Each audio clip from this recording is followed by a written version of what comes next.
años y medio de uso del lugar, sin prácticamente ningún gasto. Si yo quería que acá entre plata, venía y trabajaba, cosa que podía haber hecho en mi taller. Pero bueno, nada, a mí me daba la seguridad que no me iban a usurpar la casa. Eh, Dado que, bueno, esta es la Ponderosa, para los que no saben, la Ponderosa es la casa donde me crié en mi infancia. Y para los que no saben por qué le llamo la Ponderosa era un rancho muy conocido en una serie que calculo que fue grabada ya en los años fines de los 50, principios de los 60. Se llamaba Bonanza. Eran un padre con tres hijos y a veces había un cuarto que era un capataz que era muy querido. Bueno, la casa está hecha para durar 100 años, la Ponderosa, pero bueno, era para que viva netamente la familia Cartwright. Cartwright. Bueno, esta casa es exactamente igual, va a durar 100 años porque está hecha de una forma que no se puede romper, o al menos el que quiera romper va a tener que venir con ganas y paciencia y herramientas de fuste, porque no conoce la cal esta casa, con todas las contras que eso lleva, no estoy diciendo que eso sea algo positivo, pero bueno, no la compra nadie. Cuando la queríamos vender con mi hermana, la doctora Quinn, cuando la queríamos vender nadie la compraba, bueno, le quedó la Ponderosa.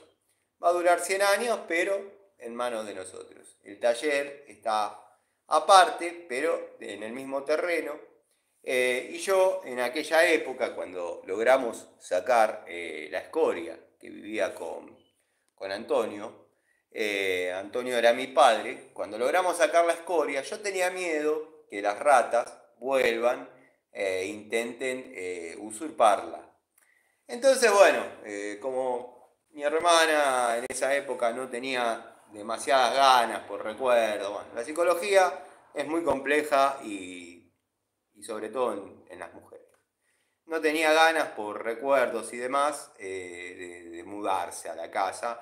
Entonces la casa quedó vacía y yo siempre, permanentemente, estaba yendo, viniendo, pasando. De hecho, tenía el tallercito, que era mi taller de infancia, que era un reducto, que me dio mi padre justamente para que no esté acá tocando sus cosas. Que de hecho no quedó nada porque su ex concubina se llevó todo. Hasta menos la basura se llevaron. Ambas situaciones pasó lo mismo. Pero bueno, hay un dicho que dice, tratá que las cosas te pasen una vez, porque si te pasa una, te va a pasar dos, te pasa dos, te pasa tres. El error fue mío. Pero bueno, volviendo al tema. Fueron 2 años y 2 años y medio que acá tuve un amigo trabajando, sin prácticamente pedirle nada. Y digo prácticamente porque obviamente no le gustaba que sea gratis. Y nada, habíamos puesto un número tácito, ficticio, bueno, pero nunca pagó una factura de luz, nunca pagó un alumbrado, barrio y limpieza, nunca pagó una factura de agua, nunca, nada, nada. Él entraba, hacía lo suyo, se daba el gusto de decir que tenía un taller y listo.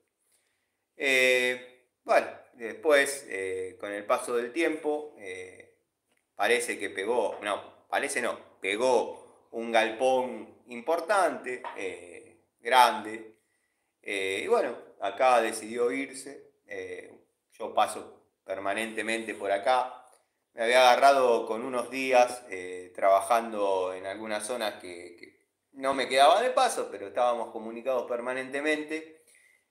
Y un día decidí entrar y veo que no están las herramientas de él, que faltan algunos repuestos. Había cajones con repuestos nuevos que eran de él, pero algunos no. Y bueno, nada, empecé a sospechar y a dejar que pase el tiempo. Hasta que un día me tuvo que decir, no, amigo, conseguí un galpón, así, así. Bueno, perfecto, me hubiese gustado que me avises.